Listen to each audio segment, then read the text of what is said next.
Hi guys, I'm Woodcraft Hamster and I thought I'd do another quick video today about this cooking spoon that we were working on. Now this came out of a rather unusual split off of a piece of wood, and I just thought, you know, it looked like it might be something I could make something with, so I thought I'd give it a try. Now predominantly for today, what I want to do is start sort of getting the actual bowl of the spoon sorted out a little bit. We'll tidy up the back and tidy up the handle. Now before I start, I was going to say I'm doing a little bit of a trial with my GoPro. I've been doing a bit of research about sort of low light settings, especially for places like this, like in the workshop. So hopefully the footage is okay. And I'm also using a little shotgun microphone as well. It's quite blowy outside today, and this is the first time I've used this. So I'm hoping that because the mic's pointing towards me, as opposed to the sort of the outside air, it shouldn't pick up the wind too badly. He says as a particularly bad gust goes past. But anyway guys, so what I'm going to start off doing, I'll give you a quick close-up. This is the spoon as we've got to so far. It's fairly untidy, just very roughed out, and what I'm going to be using is just my small spoon knife.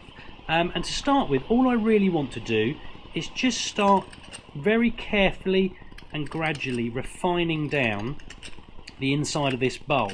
Now what I have noticed is right in the bottom part of the bowl here, I've actually made this fairly thin, certainly a bit thinner than I intended to.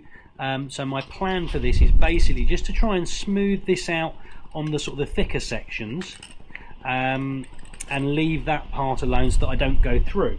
But I'm going to spend probably 5 or 10 minutes doing this. I won't bore you with the whole footage, but just so you know, you can see what I'm doing. Just very shallow sweeps with this spoon knife, just to really smooth it out, and to remove some of that material.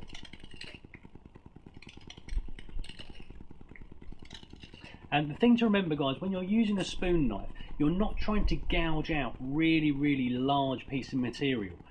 What you want to do is just take off very small controlled shavings. Now obviously if you're starting from a spoon blank that has no bowl in it, obviously you can take off a little bit more, but the purpose of these knives is not to take out great big large pieces of material. What you should really be doing is, even if you're starting off, like as I say, with a fresh blank, you're just taking things down very slowly, and it does take more time.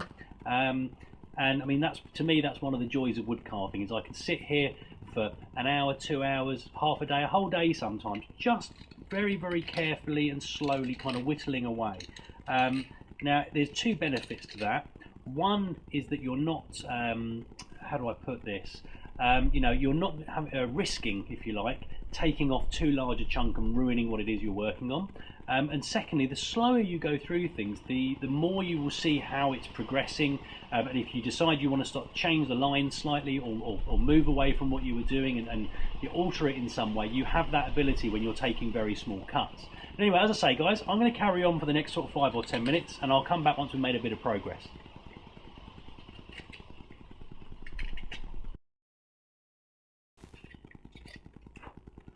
Right then guys, well that's about as far as I'm going to take this at the moment. Let me just give you a quick close-up of the inside of that bowl. Still needs a bit of work with some sandpaper obviously, but what I will say is that once you reach this point, and you're kind of happy and you're satisfied the bowl is the right depth, you've got it where you want it to be. And I'll be honest, I'm one of these people, I've never really mastered getting a spoon or a bowl completely smooth with just the hand tools. I generally always move over to sandpaper, and there are some really sort of talented wood carvers out there who could do a much better job than I can. But what I will say, it's always worth taking your spoon knife or whatever it is you're using, whether it's a gouge, spoon knife, whatever, and just very gently, with very little force, just running over the bowl and taking off some really fine shavings. And what that will do is it will just smooth that bowl down. It'll take any of the larger tool marks out, and what you're really doing is running over the ridges that have been left by the spoon knife. And hopefully you can see in the camera there, you know, there are some really fine shavings in here now. And that's what's going to be helping to smooth your bowl down. And the reason I always do this is that it just makes the sanding process that little bit easier. So that's where we are so far with the bowl. And what I'm going to move over to is the back of the spoon.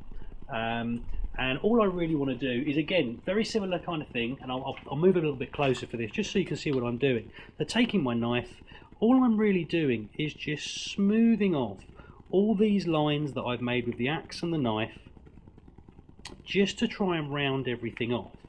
And these are very small cuts, nice and slow and controlled, very small shavings coming off.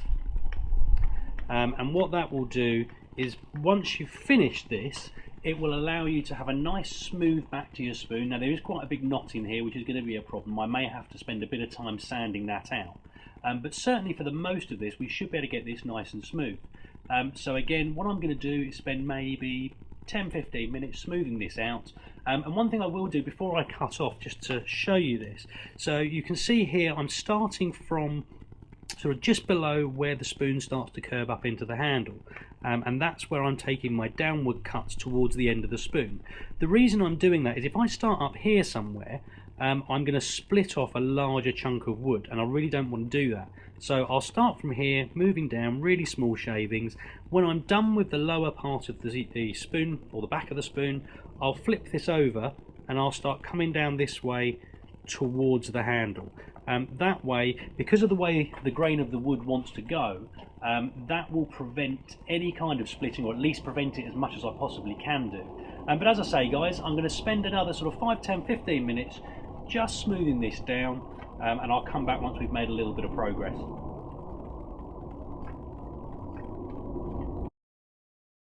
Right then, guys, so we're pretty much done for the day. This is where we've got to. So we've finished out the inside of the bowl, got that as far down as I'm going to take it.